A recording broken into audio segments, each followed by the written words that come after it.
बंदा सुखेर घोर परके लइया करस बसर आपन कोइरा पोर मायार जाले बंदी हइया बंदा सुखेर घोर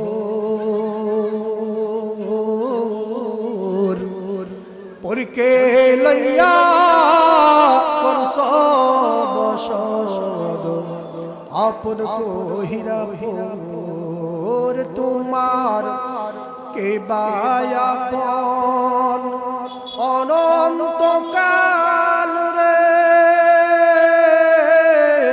के बायापन अनंत काल करली कारे साथी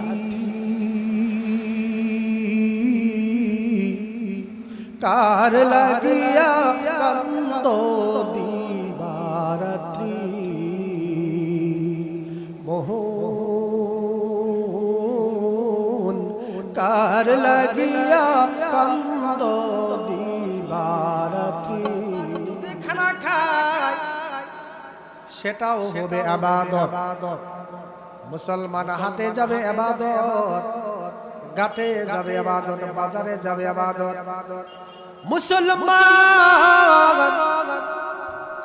দৈনন্দিন যে কর্মগুলা করে তার সাংসারিক কাজ করে সেটাও হবে ইবাদত যদি সেই সাংসারিক কাজটা আবার পয়গাম্বরের তরিকা অনুযায়ী হয় কথা বলেন ঠিক কি না বন্ধুরে আমার আমি মহাগ্রন্থ থেকে একটি কালামে পাক তেলাওয়াত মহাগ্রন্থ কালামে পাকের একখানা আয়াতে কারিমা তেলাওয়াত করেছি আল্লাহ রাব্বুল আলামিন বলেন قل إن كنتم تحبون الله فاتبعوني يحببكم الله ويغفر لكم ذنوبكم والله غفور رحيم চিল্লায়ে বলেন আল্লাহু আকবার আরো জোরে বলেন আল্লাহু আকবার আল্লাহু আকবার বলো আল্লাহু আকবার আল্লাহু আকবার বলো আল্লাহু আকবার সুবহানাল্লাহ বলেন বন্ধুরা আমার ভাইরা আল্লাহ রাব্বুল আলামিন তারা বান্দাদেরকে ডেকে ডেকে বলতেছেন ও বান্দারা তোমরা যদি আমি আল্লাহকে ভালোবাসতে চাও আমি আল্লাহর ভালোবাসা চাও তাহলে আমার পয়গম্বরকে ভালোবাসো পয়গম্বরকে কেমনে ভালোবাসবেন পয়গম্বরের ভালোবাসার সিস্টেম কি ও কত আশিক রাসূল দেখলাম কত আশিক রাসূল দাবি করনেওয়ালা কিন্তু তার 3.5 হাত বডির মধ্যে তার মাথা থেকে পা পর্যন্ত সুন্নতের একটা চিহ্ন পাওয়া যায় না সেও তো দাবি করে আশিক রাসূল কিন্তু না না না এভাবে তো শুধু মুখে দাবি করলে আশিক রাসূল হওয়া যায় না যখন আমার মাথা থেকে শুরু করিয়া পা পর্যন্ত আমার পয়গম্বরের সুন্নত দিয়ে সাজাবো পয়গম্বরের রঙে রঙাইবো তখনই তো আমি আশিক রাসূল হয়ে গেলাম নবীর মতে মত সেই হইল উম্মত নবীর মত একরকম উম্মতের মত যদি ভিন্ন রকম হয় সে কখনো নবীর উম্মত হতে পারে না কথা বলেন ঠিক কি না বন্ধুরা আমার ভাইরা আমার নবী যার ভিতরে নবীর সুন্নাত আছে সেই হইল উম্মত সে হইল আশিক রাসূল আর যার ভিতরে সুন্নাত নাই সে মুখে দাবি করলেও আশিক রাসূল হবে না সে প্রকৃত পক্ষে আশিক রাসূল দাবি কইরা নবীর সঙ্গে ধোঁকাবাজি করতেছে বেয়াদবি করতেছে কথা বলেন ঠিক কি না বন্ধু আশিকে রাসূল কাকে বলে সাহাবীদের দিকে তাকায়া দেখেন আল্লাহর পয়গম্বরের একজন প্রিয় সাহাবী হযরতে হানজালা রাদিয়াল্লাহু তাআলা আনহু তার নাম আপনারা শুনেছেন চিনেছেন জানেছেন কথা বলেন ঠিক কিনা হানজালা রাদিয়াল্লাহু তাআলা আনহু নতুন বিবাহ করেছে তার বিবির সঙ্গে বাসর হয়েছে ফরজ গোসল করার জন্য পানির মশক নিয়া পানির মশক মাথার উপরে ঢালবে এমন সময় কে জানি মদিনা রাস্তা দিয়া বলে যায় নবী নাই রে দিনের নবী উহুদের ময়দানে শহীদ আল্লাহর নবীর সেই প্রিয় সাহাবী হযরতে হানজালা রাদিয়াল্লাহু তাআলা আনহুর কানের মধ্যে যখন এই আওয়াজটা আসছে নবী নাই নবী উহুদের ময়দানে শহীদ হানজালা কথাটা শোনা মাত্রই পানির মশক সাথে সাথে নিক্ষেপ করে ফেলে দিলেন তিনি বলতেছে যেখানে নবী নাই সেখানে হানজালার বেঁচে থাকার কোনো অধিকার নাই যেই দুনিয়াতে নবী পাবো না যেই দিনের আলোতে নবীর চেহারা মুবারক দেখতে পারবো না আমার নবী যদি দুনিয়াতে নাই থাকে হানজালা বেঁচে থেকে কি করবে হানজালা কার জন্য ফরজ গোসল করবে হানজালা রাদিয়াল্লাহু তাআলা আনহু সাথে সাথে পানির মশক কানা নিক্ষেপ করে চলে গেলেন চলে গিয়ে গোলাপ তরবারি বের করছেন যুদ্ধের ময়দানে চলে যাবে যে নবী উহুদের ময়দানে যদি নবী শহীদ হয়ে যায় হানজালাও যুদ্ধ চালাইতে চালাইতে একটা সময় শহীদ হয়ে যাবে আদরের বিবি নতুন বিবির নিকটে গিয়ে বলতেছে বিবিরে ক্ষমা করে দাও সবে মাত্র তোমার সঙ্গে আমার বাসর হয়েছিল তোমার হক আমি তেমন ভাবে আদায় করতে পারি নাই তুমি আমাকে ভালোভাবে চেনো না আমিও তোমাকে ভালোভাবে এখনো চিনি নাই নতুন আমাদের সম্পর্ক বিবি হতে পারে যতক্ষণের সম্পর্ক এর মধ্য দিয়ে তোমার কোন রকমের হক আমি নষ্ট করে ফেলতে পারি বিবি ক্ষমা করে দাও চলে যাব উহুদের ময়দানে হানজালার বিবি বলতেছে প্রাণের স্বামী গো আপনি তো নাপাক আপনার উপরে গোসল ফরজ হয়েছে আপনি এই নাপাক অবস্থায় যুদ্ধের ময়দানে কেন চলে যাবেন হানজালা ডেকে ডেকে বলতেছে বিবি যেই নবী দুনিয়াতে না থাকলে নবী যদি দুনিয়াতে বেঁচে না থাকে হানজালাও থাকতে পারে না নবীকে গোসল করে যদি নবীর সামনে পবিত্র হয়ে নবীর চেহারা দেখতে না পারি আমার নিজেকে উপস্থিত করতে না পারি তাহলে হানজালার ফরজ গোসল করার প্রয়োজন নাই নবী উহুদের ময়দানে দিন কায়েমের জন্য শহীদ হবে আর হানজালা এখানে গোসল করবে না এতটুকু ধৈর্য ধরতে পারবো না হানজালা এই কথা বলে বিবির থেকে বিদায় নিয়ে চলে গেলেন উহুদের ময়দানের দিকে উহুদের ময়দানে গিয়া তুমুল গতিতে যুদ্ধ চলতেছে যুদ্ধ করতে একটা সময় দেখা গেল উহুদের যুদ্ধ শেষ হয়ে গেছে অসংখ্য সাহাবীরা তিনারা শহীদ হয়েছেন বন্ধু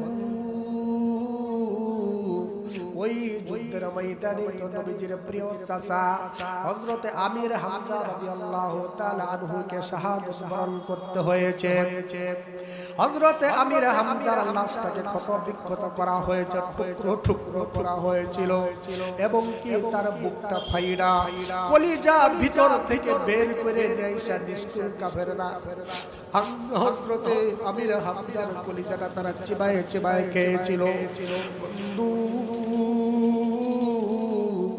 হানজালা এরকম করে যুদ্ধের ময়দানে যুদ্ধ করতে করতে একটা সময় তিনি ইন্তেকাল করলেন, শহীদ হয়ে গেলেন। যখন যুদ্ধ থেমে গেছে, নবীজি বড় পেরেশান। অনেক সময় যুদ্ধ চলাকালীন সময়ে একটা সময় দেখা গেল নবীকে খুঁজে পাওয়া যাচ্ছে না। নবী কোথায় গেল? সাহাবীরা পেরেশান হয়ে গেলেন। সবাই যার যার মতো করে যুদ্ধ করতেছে, আবার ওদিকে নবীকে মনে মনে খুঁজতেছে, কিন্তু নবীকে কোথাও দেখা যাচ্ছে না। হযরতে আলী রাদিয়াল্লাহু তাআলা আনহু মালিকের দরবারে দুটি হাত তুলে বলতেছে, আল্লাহ, ও আল্লাহ, ঈসা নবীর মতো তুমি কি তোমার পয়গম্বরকে আসমানে উঠায়া দিলা নাকি? আল্লাহ, আমরা বেয়াদবি করার কারণে, আমরা গুনাহ করার কারণে, আমাদের গুনার কারণে তুমি কি তোমার নবীকে আসমানে উঠায়া নিলা? নবীকে কোথাও খুঁজে পাওয়া যাচ্ছে না। সবাই পেরেশান হয়ে গেলেন। হযরতে আলী খুঁজতে খুঁজতে খুঁজতে একেবারে পাহাড়ের পাদদেশে, পাহাড়ের গভীরে গুহার ভিতরে ঢুকে পড়লেন। দেখতে পারলেন নবীজি মাথাটা নিচে পড়ে আছে, নবীজি আমার উপর হয়ে পড়ে আছে। হযরতে আলী রাদিয়াল্লাহু তাআলা আনহু দৌড়ায়া গেলেন, নবীজির পাশে দাঁড়ায়া বলতেছে, ইয়া রাসূলুল্লাহ, ইয়া হাবিবাল্লাহ, নবী গো, আপনি পাহাড়ের গর্তের মধ্যে পড়ে আছে, আমরা তো পেরেশান হয়ে গেছি, আমরা তো ভাবতেছি আল্লাহ আপনাকে আসমানে উঠায় নিচ্ছে, আমরা তো মনে করি যে আপনি শহীদ হয়ে গিয়েছেন। আল্লাহর নবী তিনি মাথাটা উপর করতে পারেন না, মাথাটা উঠাইতে পারেন না। নবী আমার কোন রকম আলীর দিকে তাকায়া বলতেছে, আলী রে, ও আলী,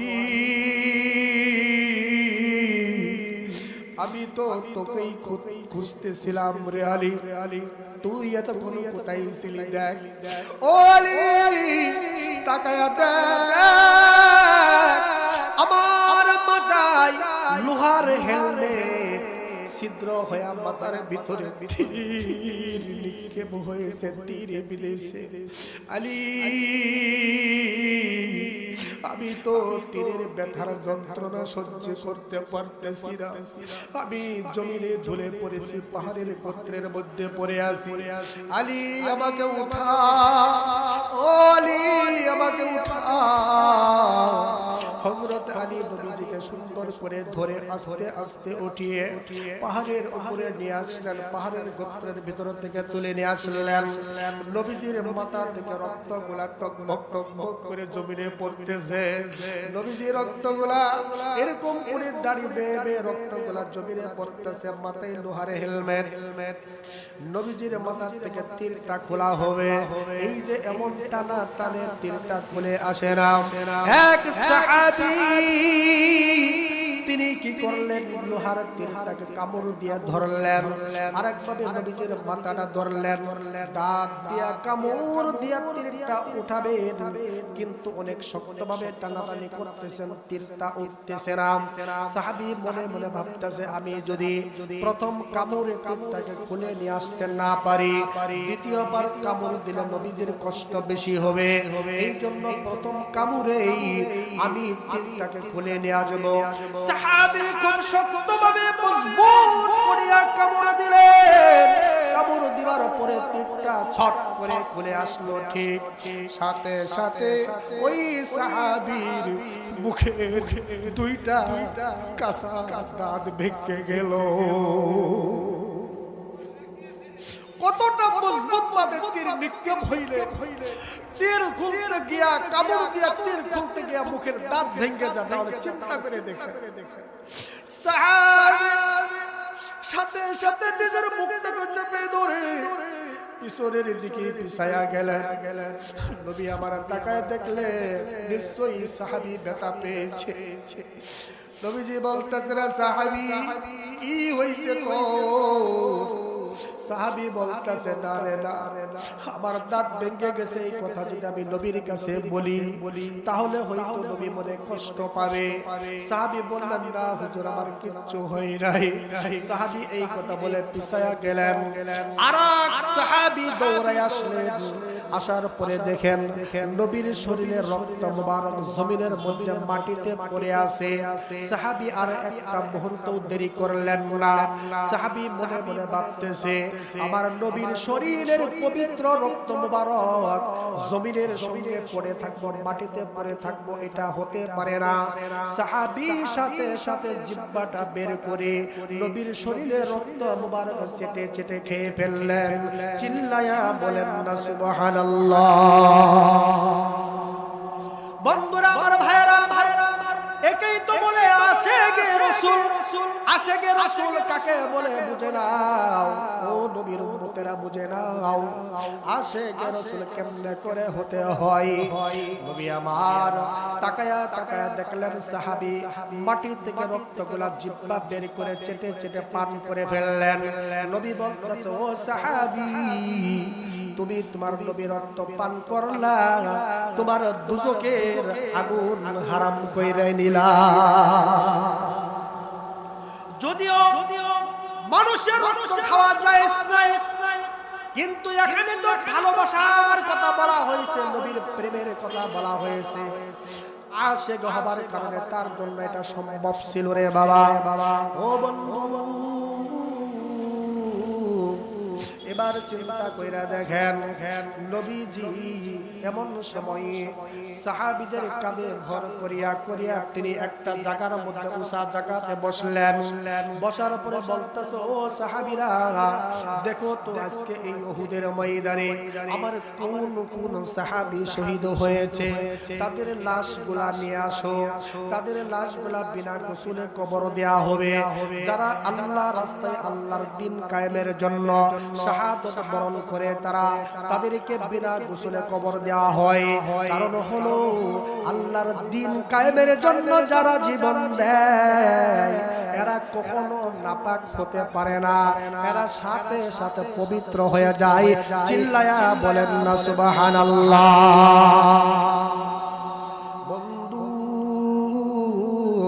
এরকম করে সাহাবীদেরকে বিনা গোসলে কবর দেওয়া হবে।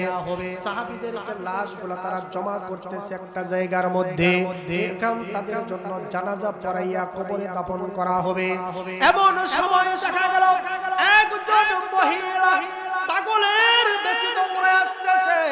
পাগলের বেশে দৌড়ায় এসে বলতেছে ইয়া রাসূলুল্লাহ, ইয়া হাবিবাল্লাহ, নবী গো, আমি জানি যারা দ্বীনের জন্য শহীদ হয় তাদেরকে বিনা গোসলে কবর দেওয়া হয়। ও পয়গম্বর, আমি জানার পরেও আমি আপনার কাছে একটা আবদার করব। বলতেছে কি আবদার বলো? ইয়া রাসূলুল্লাহ, আপনি সকল সাহাবীদেরকে বিনা গোসলে কবর দেন, কোনো সমস্যা নাই, কিন্তু আমার স্বামীর লাশটা বিনা গোসলে কবর দিবেন না। আমার স্বামীর লাশটার উপরে গোসল ফরজ হয়েছে, আমার স্বামী আমার সঙ্গে মেলামেশা করেছে, তার উপরে গোসল ফরজ হয়েছে। এটা পৃথিবীর কোনো মানুষ জানে না, আমি তার বিবি, আমি তো জানি আমার স্বামী নাপাক। ও পয়গম্বর, আপনার আমি হাতে ধরে পায়ে ধরে নবী গো, আমার স্বামীর লাশটাকে খুঁজে বের করে দেন, আমার স্বামীর লাশটাকে গোসল করায়া দাফন করবেন। আল্লাহর নবী বললেন, কে তুমি? কোথায় তোমার বাড়ি? কোথায় তোমার ঘর? কি তোমার পরিচয়? এবার সাহাবী মহিলা সাহাবী বলতেছেন ইয়া রাসূলুল্লাহ, আপনার প্রিয় সাহাবী হযরত হানজালার স্ত্রী আমি। ও পয়গম্বর, আমার স্বামীর লাশটাকে আপনি গোসল করিয়া কবর দিবেন। আল্লাহর নবী বললেন, ও সাহাবীরা দেখো আমার হানজালার লাশটা কোথায় রয়েছে। হানজালার লাশটা সাহাবারা খুঁজতে শুরু করলেন। খুঁজতে খুঁজতে খুঁজতে খুঁজতে কোথাও হানজালার লাশকে পাওয়া যাচ্ছে না। হানজালার লাশ খুঁজে পাওয়া গেল না। সাহাবীরা ফিরত এসে নবীজির কাছে বলতেছেন, ইয়া রাসূলুল্লাহ, হামজালার লাশটা তো আমরা কোথাও দেখতে পারলাম না। মনে হয় কাফেররা নিয়ে গেছে হামজালার লাশটাকে, মনে হয় কাফেররা হামজালার লাশটাকে টুকরো টুকরো টুকরো করতেছে। আল্লাহর নবী বড় পেরেশান হয়ে গেলেন, হারে আমার চাচা হামজা রাদিয়াল্লাহু তাআলা আনহুর মতো কি কাফেররা হামজালার লাশটাকে কি তারা টুকরা টুকরা করবে? হামজালার লাশটা বুকটা পার করিয়া কি তারা কলিজা বের করে চিবায়া চিবায়া খাইবে? এটা হতে পারে না। নবীজি রক্ত মাখা শরীর নিয়া, মন ভাঙ্গা হৃদয় নিয়া চোখের পানি ফেলে কাঁদতেছে, আল্লাহ আল্লাহ, আমার সাহাবীরা তোমার দ্বীন কায়েমের জন্য জীবন দিল, জীবন দিবার পরেও কি আমার সাহাবীদেরকে তুমি অপমান করবা? আল্লাহ, এটা আমি পয়গম্বর হইয়া সহ্য করতে পারি না। আল্লাহর নবী এরকম চিন্তা করতেছেন আর কান্না করতেছেন। আল্লাহ রাব্বুল আলামিন তিনি আসমান থেকে এই দৃশ্যগুলা দেখতেছেন, আর হযরত জিবরাইল আলাইহিস সালাতু ওয়াস সালামকে ডেকে ডেকে বলতেছে, জিবরাইল, ও জিবরাইল, আর একটা মুহূর্ত দেরি করিস না। আমার পয়গম্বর উহুদের ময়দানে কান্না করতেছে, হামজালার লাশটাকে খুঁজে পাওয়া যাচ্ছে না। ও জিবরাইল, যা যা যা, দৌড়িয়ে যা, জমিনে নেমে যা, উহুদের ময়দানে তাশরিফ আনো, আমার নবীকে গিয়ে সালাম দিয়ে জানায়া দাও, ও পয়গম্বর, আপনি টেনশন করবেন না, আপনি চিন্তা করবেন না, আপনার সাহাবী হামজালার লাশটা, যেই হামজালা নবী শহীদ হইছে বলে হামজালা গোসলের সময়টুকু সহ্য করতে পারে নাই, সেই হামজালাকে আল্লাহ দুনিয়ার সাধারণ কোনো পানি দিয়া গোসল দিবেন না। হামজালা শহীদ হইছে উহুদের ময়দানে, আমার আল্লাহ রাব্বুল আলামিন রহমতের ফেরেশতা দিয়া দুনিয়ার মানুষের চোখের আড়ালে হামজালার লাশটাকে আসমানে উঠায়া নিয়েছেন, জান্নাতি বরকতি পানি দিয়া রহমতের ফেরেশতারা হামজালার লাশটাকে আসমানে গোসল দেওয়া হইতেছে। আল্লাহর নবী বললেন, সাহাবীরা থামো, আমার হামজালার লাশকে খুঁজতে হবে না, আমার হামজালার লাশকে গোসল দিবার কোনো টেনশন করা লাগবে না। কারণ হলো হামজালার লাশটা আসমানে গোসল হইতেছে, তোমরা সবাই ধৈর্য ধারণ করো, হামজালাকে জান্নাতে পানি দিয়া গোসল দেয়া হবে, তোমরা সবাই জান্নাতে মানুষের চেহারা দেখবা। জমিনে সবাই অপেক্ষা করতেছে উহুদের ময়দানে। কিছুক্ষণ পরে দেখা গেল হামজালার লাশটা জমিনে পড়ে আছে। সাহাবীরা হাঁটি হাঁটি পা পা করে হামজালার লাশটার দিকে আগায়া গেলেন। আল্লাহর নবী সামনে সামনে হেঁটে হেঁটে হামজালার দিকে আগায়া গেলেন।